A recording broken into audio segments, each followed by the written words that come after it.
Hello, I'm Anthony. Welcome back to this audio deep dive where we're in the process of building a guitar solo for my song Insomnia. In part one, we took lots of different takes and shuffled them around and built the notes of a guitar solo, but they're a complete mess at the moment and we need to turn them into something that's a little bit sweeter. And before we head off on that, please check out the Patreon link below if you're enjoying this stuff. If you want to help support me and my channel, that's the best way to do it. Quick recap before we set off. We built an 8-bar guitar solo out of, as you can see, lots of different takes. In fact, for this little lick at the beginning, we had to move the notes around because I physically couldn't play them fast enough to actually be in time.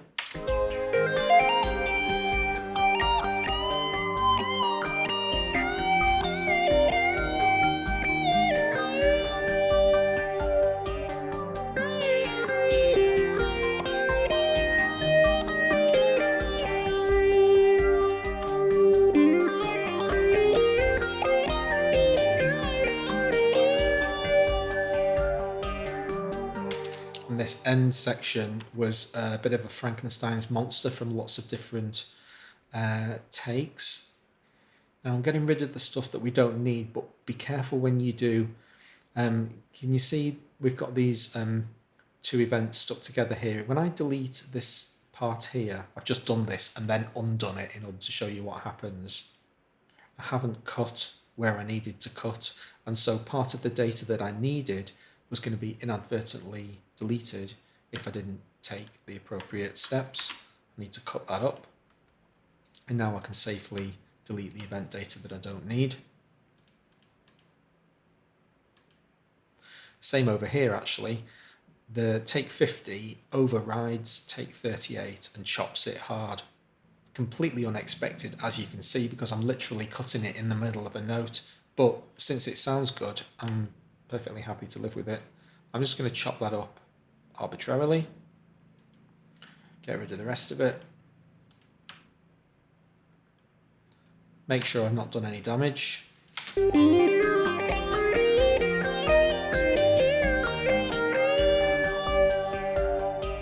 Yep, that's my solo.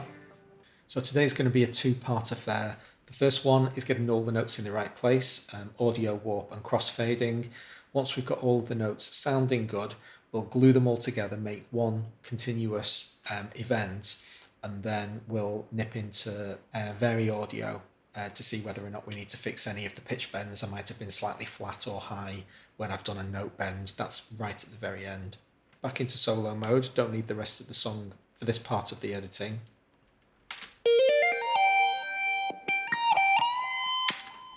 So I don't really want any silence at the beginning of that lick, and I want to make this as long as possible.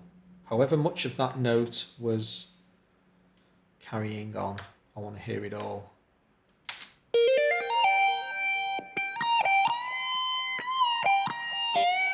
I might make that a little bit longer in audio warp later.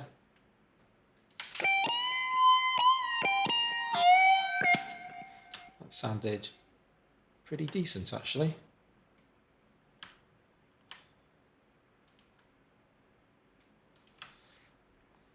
Don't need to do any fixing there.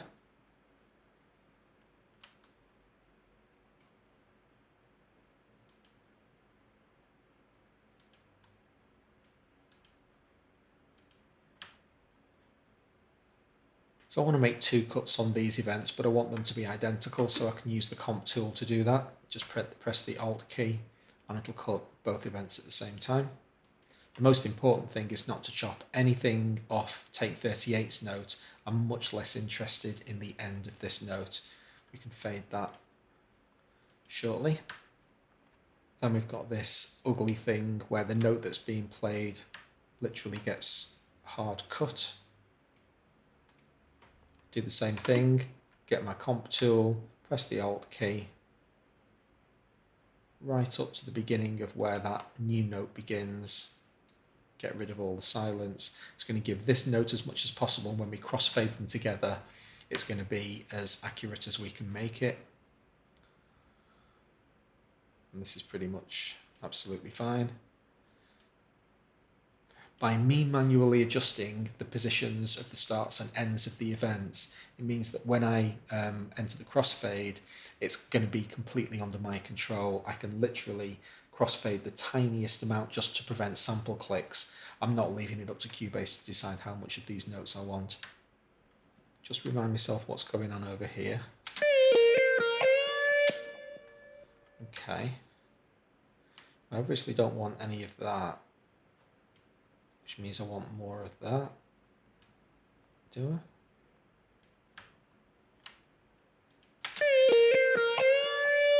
Yep. So now I'm in a position to head back into grid relative mode, move all of this stuff up onto a single lane. You can hold the control key as well. It'll accomplish the same effect. Basically locks movement on the XY axis.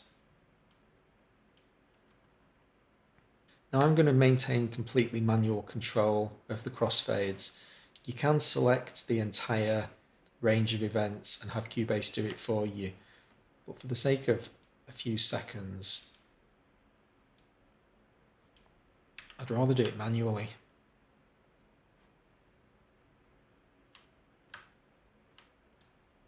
Means I'm not losing any of the note. I'm literally just preventing sample clicks until that section of the solo at the end where I am genuinely fading notes together.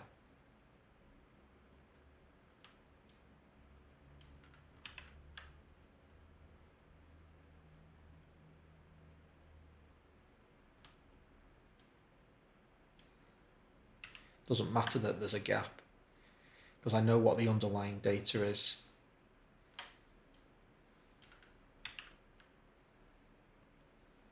Firstly, I'm going to listen to the entire solo on its own, in solo, and then I'll bring it into the context of the song. This is the stuff where we need to make absolutely sure that we're not doing anything too egregious, because I'm going to bounce this shortly, and once I've done that, I've lost all of this stuff. Now, I have obviously taken a backup, but it would be an awful lot of work to have to go back and fix all of that stuff.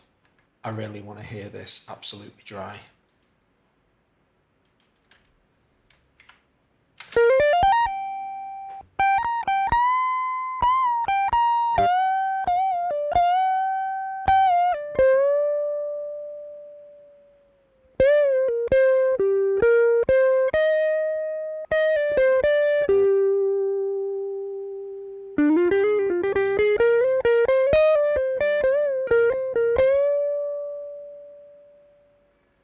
Just a tiny pop at the beginning of take 50. It's just a little bit loud. That spike. Crossfade a little bit more of the quieter stuff from the previous side. See if that helps. Yeah, I think that's okay. That's just going to come across as natural dynamic in the solo. So here's the moment of truth. Select everything, bounce it. Okay, we've got a single consistent event now. I know I keep saying this over and over again, but I still haven't actually thrown anything away. All of the original audio from the original solo is still in the pool. Until I go into the pool and delete it, it's always there, but going back and repairing it at this point would be a sad time. Now we need to bring the song back in because we need to start hearing it in context. We're going to be audio warping, and we need to make sure that the notes work well with the rest of the song. I'm also going to snap to bars because it makes it much easier to hear.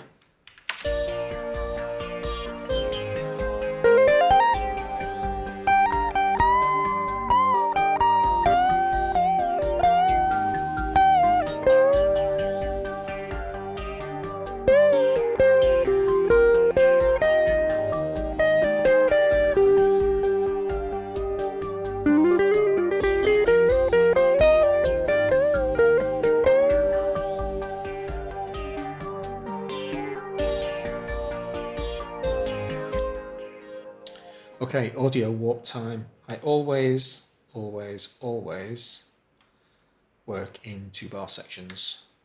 in Audio Warp.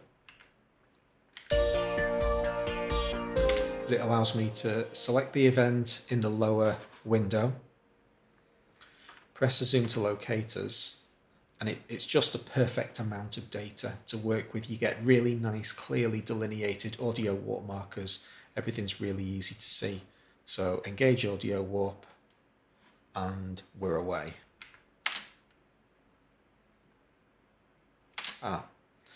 Just noticed I've got the solo editor engaged.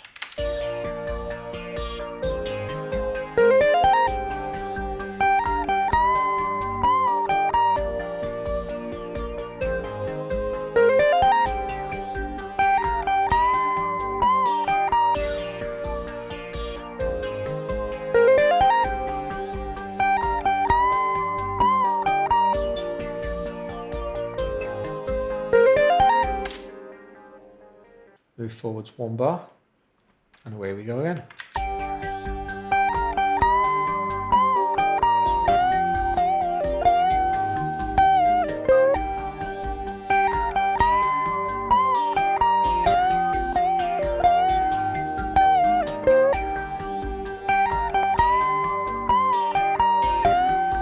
So when you're doing audio warp, I want to move this 40.4, it's too early.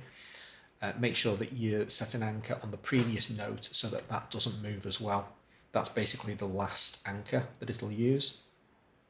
And that's a little bit early as well.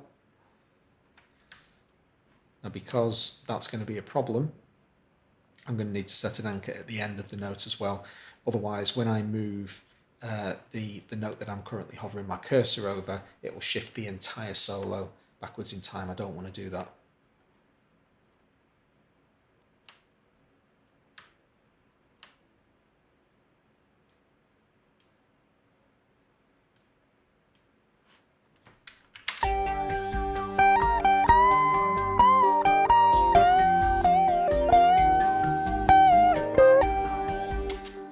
I've got used to the sound of guitar solos in like totally naked form, sounding horrible. You wouldn't believe, when you layer masses of distortion and reverb and delay over the top of everything, it just sounds so much better. And that's what you're used to hearing when you hear the raw, like original recorded sound. This is going through an SD1. I've got a Boss SD1 in the chain, which is why you're hearing some grit. But other than that, it's just a clean sound. I have to try not to worry about that.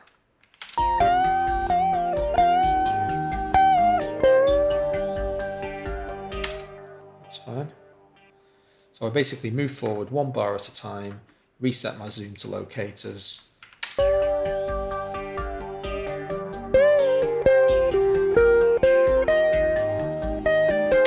It's all fine.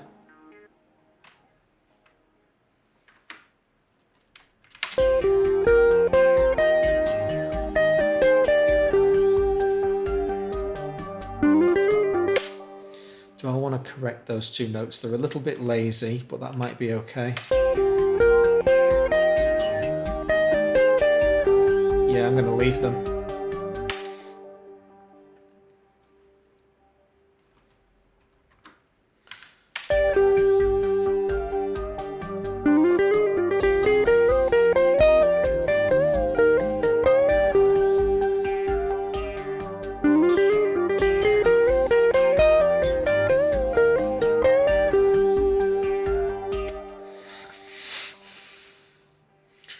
I'm going to try having a bit of a mess with some of the timing here, but I'm actually pretty happy with it.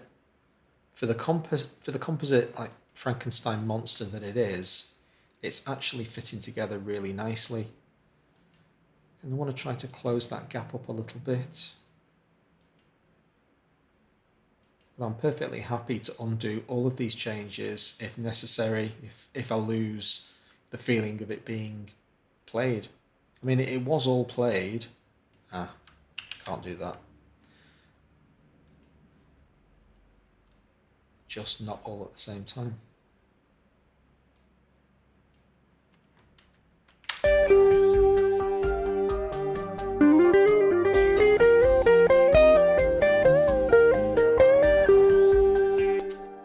Yep. Just fix that one.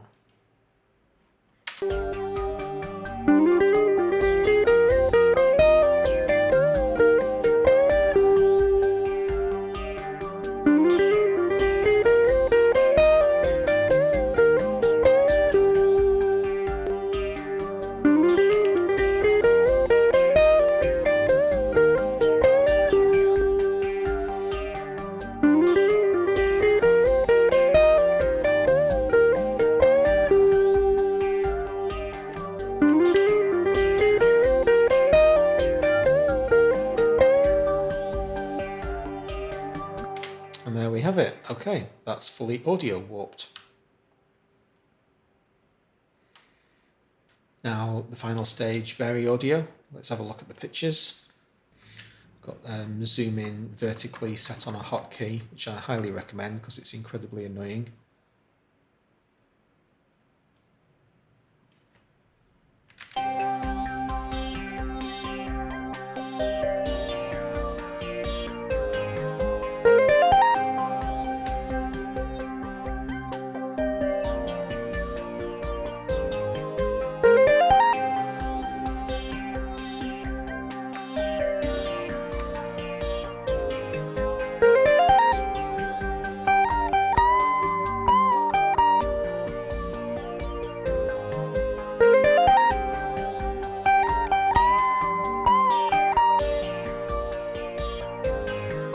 Supposed to be stretching to a C5 up here.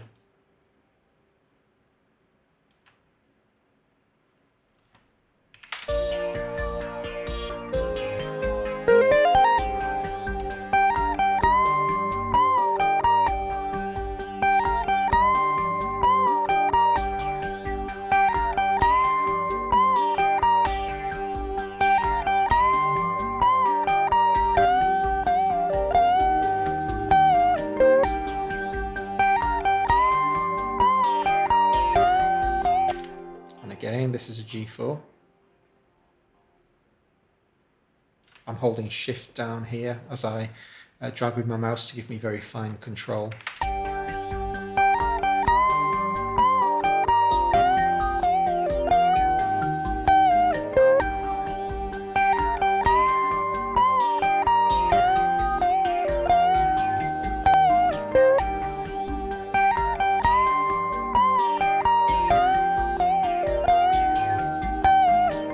They got away with pitch shifting what was basically only half of the pitch bend, just to give that little spike up to the perfect pitch. The entire thing doesn't have to be there. I'm just going to cut this so that I can bring this pitch bend up without ruining the dynamic of the bend itself too much.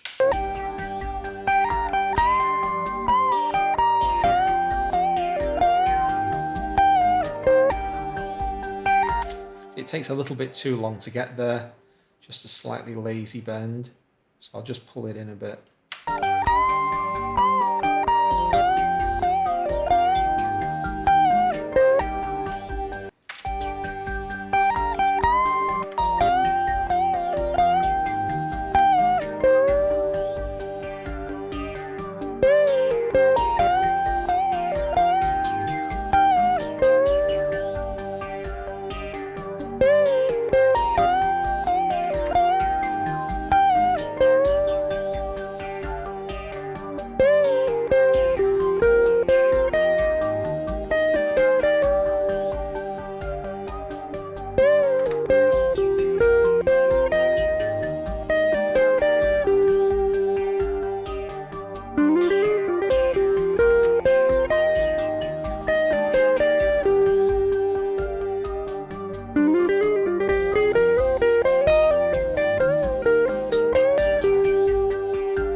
Bend at the end.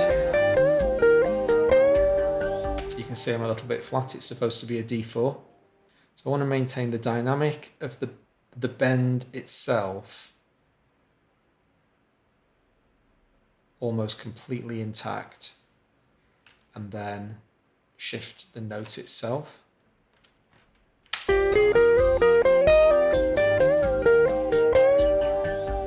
we go.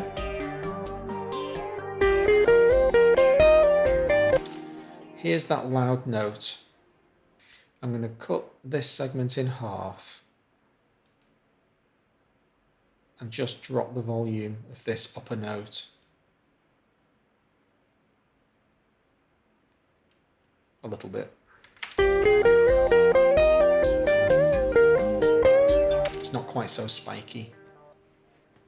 And one final listen to the whole thing in context.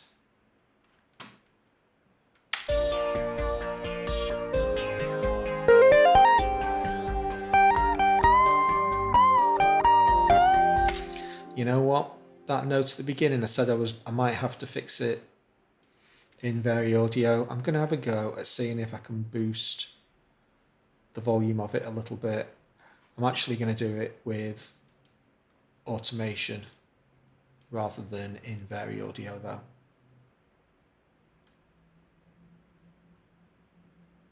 I'm giving it like a 2 dB boost.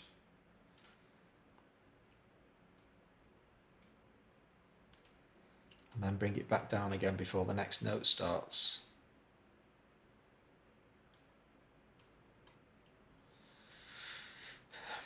Can it be that easy?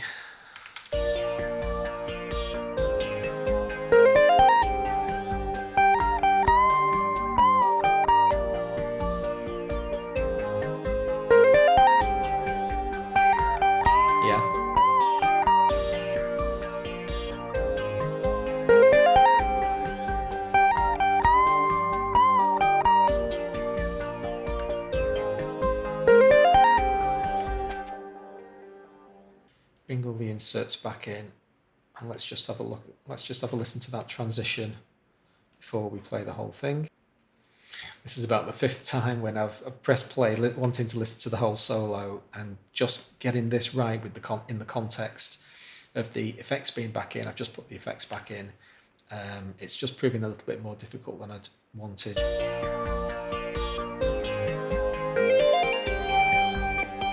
It sounds unnatural, doesn't it? You can hear the volume boost now that the extra distortion is in.